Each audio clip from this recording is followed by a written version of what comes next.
Yeah, well, let's get into the weeds a little bit. Yeah, because I think this is a really, because it is such an important topic. I mean, honestly, I could spend hours talking about Yeah, this, when I but ask you the question, top of yeah, mind, quick thing, like just bump it out, and then yeah, like I'm going, tell me more. Let's go yeah, deeper. yeah, What totally specifically? fine.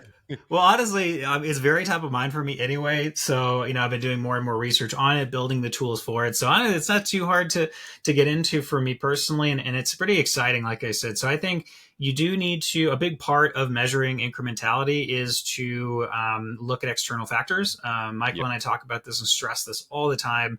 That if you're just looking at pre and post some event or some change, rather, you have to be considering seasonality, pricing changes, inventory, Yep. etc. So you don't want to be looking at things in a vacuum. I think that does happen way too often in this space. Mm, Yeah, cool, yeah, mate.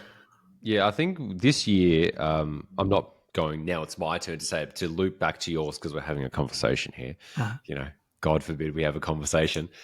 Is with that 2025 prediction incrementality, it really, I think this year, and it always has been, but I really think that data and data transparency is way more important. And those are just terms where anyone could say that. Any goof online could be like, yeah, data and data transparency. But what does that actually mean? I actually think data, actually having the data, like just mm-hmm. realizing that data is key, and it's not just the data in the ad account. It's probably more a lot of offline data now, because the data that you've had in the account for the amount of time you've had it for is probably not going to change that much.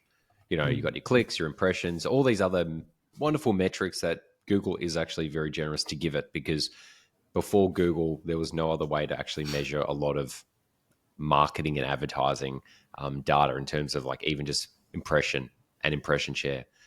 But the other thing I'm just thinking about this year, and I'd love to know what you think, Cory, data transparency, Mm-hmm. better or worse? Do you think the channels, and this is like, I know you don't really work with Facebook, but you do go beyond just the Google Ads account because you're doing a lot of data attribution for Right. clients and data work.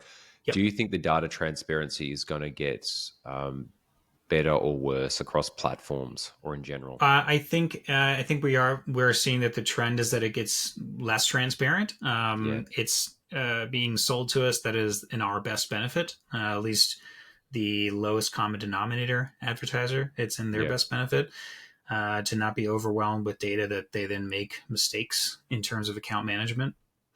But I think But you we can't are make going. mistakes with data you don't even look at and touch. Yeah. I know. I know you're playing like you're playing the narrative of what the advertising channels say. Mm.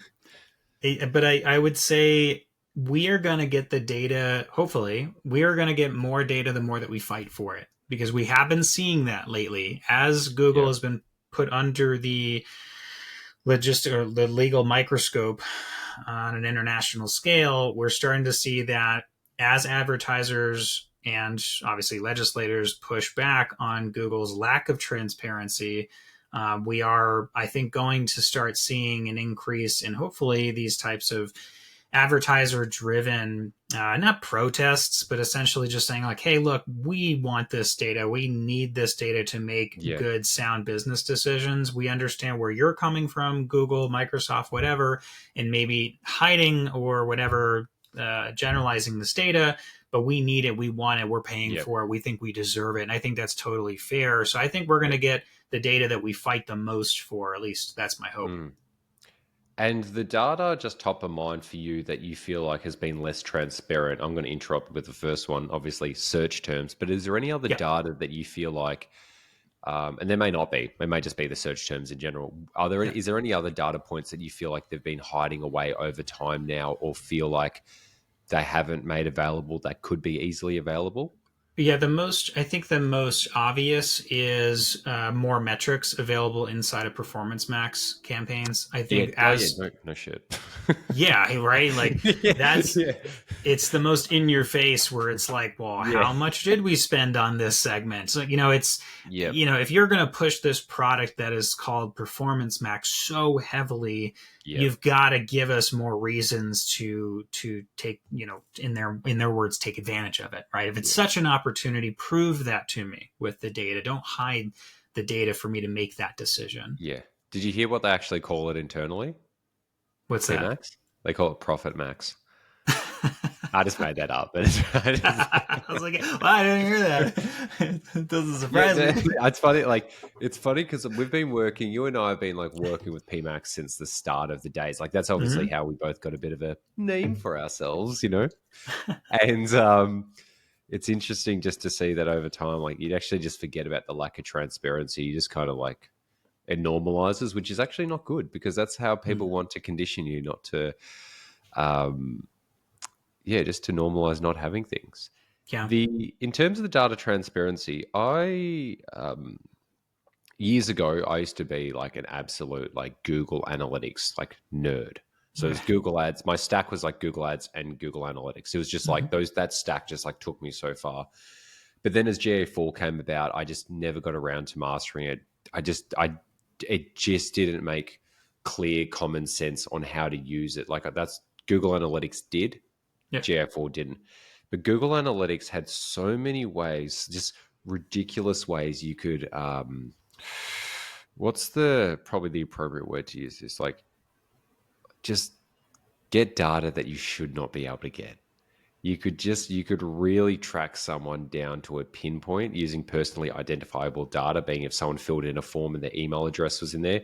You could create a filter in Google Analytics going Cory Lindholm at corylindholm.com, and then it will show all your activities on the website, other things as well. And GA4 doesn't have that. But as of recent times, I've been able to do some quite questionable advertising things with even just simply UTMs.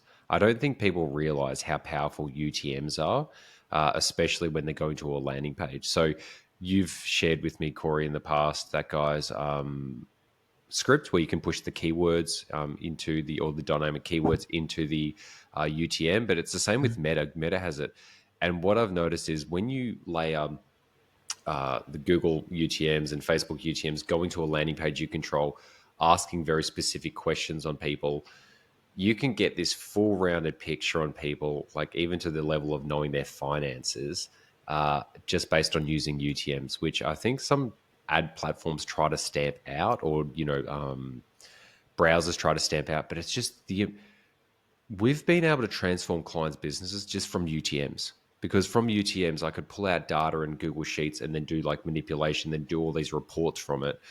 And I still think the data transparency, whilst it's definitely not there in the channels anymore, you can make up for it with UTMs and offline tracking and pulling data from the CRM, especially if UTM data is pulling to a CRM, push it back into a Google Sheet with like a API. Yeah, that's my things. I don't know if you've done any of that type of work, like Of really course. gotten a lot of juicy data just out of UTMs. Oh yeah, of course. Yeah, sometimes that's the best that we have, and or we layer that with other insights, and as Yeah, much tracking as we can possibly get. That's the goal.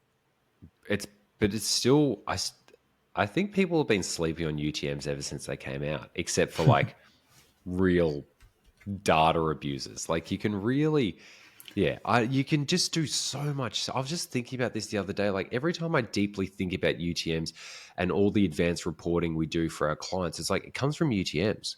Like if we didn't get that UTM data, we would just be missing out on so many valuable insights, being it the meta audiences, the Google keywords, because from that point, I can get all the in-platform type of data, pull that in. I've got all this UTM data and then all the clients' offline data. So it's the bridge between the on like the digital data and all like the like offline data as well. It's just so I think in 2025, even with all the data transparency going down, you can still keep your edge just by really making sure that you capture that data.